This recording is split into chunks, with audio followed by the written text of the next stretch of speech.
हे दोस्तों, आप लोग का स्वागत है मेरे चैनल पर। आप देख रहे क्रेजी फॉर भोजपुरी। चलो वीडियो स्टार्ट करते हैं। स्टार पवन सिंह का सॉन्ग बाबूजी, जिसका भाई टीजर रिलीज हुआ ला, क्या जबरदस्त टीजर है, एकदम बवाल टीजर है भाई।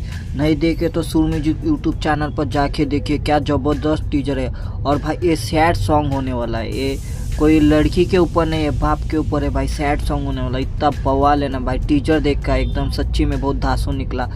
अब बोलते ये सॉन्ग कब रिलीज होने वाला, बढ़ने से पहले ऐसा ही अपडेट पाने के लिए मेरे चैनल को सब्सक्राइब करके रखो। भोजपुरी का हर खबर सबसे पहले मेरे चैनल पर आता।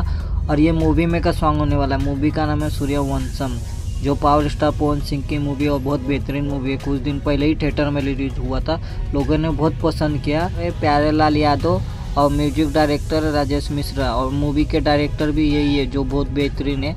अब बोलते ये सॉन्ग कब रिलीज होने वाला। ये सॉन्ग कल सुबह सुर म्यूजिक पर 6 बजे यूट्यूब चैनल पर रिलीज हो रही है। वीडियो अच्छी लगी तो लाइक करें, शेयर करें, सब्सक्राइब करें। मिलता है नए वीडियो में, धन्यवाद। और कमेंट करके भूलिएगा भाई इसका टीजर आप लोग को कैसा लगा। मिलता है नए वीडियो में, धन्यवाद।